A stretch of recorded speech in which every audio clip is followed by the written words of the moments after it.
Hello everyone, ఈరోజు మనం అయితే క్యారెట్ హల్వా అయితే చేసుకున్నాము. 3 spoons of ghee,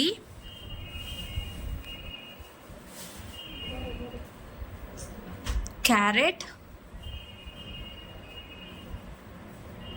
and mix it well.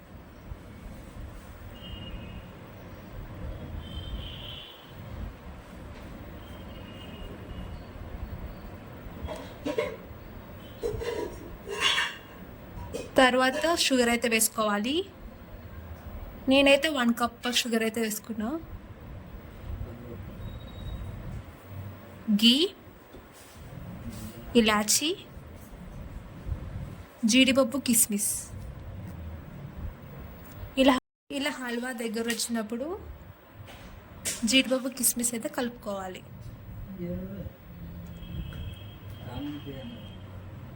Halwa is ready. Then garnish with almonds. Whoever is watching my video, don't forget to subscribe. Bye bye.